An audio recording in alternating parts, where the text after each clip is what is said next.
අපි අපේ ජනකතාවල විවිධ වරයන් ලැබීම පිළිබඳ කතා කරනවා. කියන්නේ හිටපු ගමන් දෙවියන් කෙනෙක් පහළ වෙලා අහනවා එම්බා නරය. "තට වරයන් කීයක් වුමනාද?" ඒතර අපි කියනවා මට ගෙයක් දෙන්න ස්වාමීනි, මට හිතූ සැතූ සම්පත් ලබා දෙන බලයක් ලබා දෙන්න කියලා.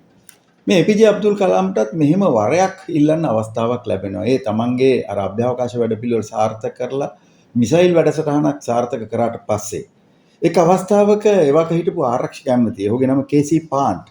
එයාත් එක්ක කතා කර කර ඉන්න වෙලාවක මේ පාන්ට් අහනවා අබ්දුල් කලාම්ගේ මෙන්න මේ ප්‍රශ්නයක්. "හෙට අපේ අග්නි මිසයිලේ සාර්ථක වීම සමරන්න මම මොනවා කරනව නම්ද ඔයා කැමති?" මේ කියන්නේ මිනිසෙකුට ලැබෙන සුවිශේෂී අවස්ථාවක්. මේ යාමේ නොකිය අහන්නේ කලාම් අපෙන් ඔයාට මොනවද ඕනේ? කලාම් මේකට දෙන උත්තරේ හරි වැදගත්. එයා කියනවා මෙහෙම. අපි සාර්ථක වෙනවා කියන එක ගැන එයා තුළ ඒ තරම් විශ්වාසයක් තිබීම ගැන මට හරිම සතුටුයි. මම මගේ වටේ ලෙලදෙන කොළපාට පරිසරය දිහා බලලා ඒත් එක්කම අපි මිසයිල් ව්‍යාපෘති වලට විශාල වැඩ කොටසක් කරපු ඉමාරාට්වල ගල් පිරුණු මුඩුබිම් ප්‍රදේශය ගැන කල්පනා කළා. මට ඕන වුණේ මේ අපි වටේ තියෙන සෝභාදහමේ අලංකාරයයි නිසංසලයයි ඒ පළාතටත් ගෙනියන්න. මං වහාම මගේ උත්තරේ මොකක්ද කියලා තීරණය කරා.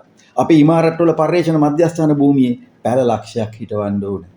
එයා කල්පනා කරන්නේ තමන්ගේ මේ ව්‍යාපෘතියේ අත්හදා බැලීම් මධ්‍යස්ථානයක් බවට පැවතිච්ච කාන්තාර බද ප්‍රදේශයේ මිනිස්සු කොච්චර දුක් විඳිනවද? වතුර නැහැ. සමහරලාට භූගත ජල මට්ටම තියෙන පොළොවේ ඉඳලා අඩි 150කටත් එහා යටින් රාජස්ථාන් ප්‍රදේශයේ වගේ තාමත් පහළ මට්ටමක තමයි ජලය තියෙන්නේ. ඒක උඩට ගන්න නම් ස්වාභාවික වනාන්තර වවන්න ඕනේ. කලාම්ට තිබුණා මන්දිරයක් ඉල්ලන්න, රෝල්ස් රොයිස් එකක් ඉල්ලන්න, නැත්නම් දිල්ලියෙන් ඉඩම් කෑල්ලක් ඉල්ලන්න. ඒ කිසි දෙයක් ඔහු ඉල්ලුවේ නැහැ. ඒ වෙනුවට ඔහු ඉල්ලුවේ මගේ රටේ අලංකාරය වෙනින්, ජනතාවගේ සුභ සිද්ධිය වෙනින්, පරිසර සංරක්ෂණය වෙනින් පැල ලක්ෂයක් හිටවන්න. එහෙම ඉල්ලන්න පුළුවන් විසල් හදවතක් තියෙන මිනිහෙකුට විතරයි. ඔවුන් Taman ජනාධිපති ධූරයේ බාරගෙන රාෂ්ට්‍රපති භවන යද්දී සූට්කේස් දෙකක බඩු අහුරගෙන යන්නේ. ජනාධිපති ධූරයේ කාලය හමාර වෙලා ආපසු යන විට ඔහු අරගෙන යන්නේ සූට්කේස් දෙක.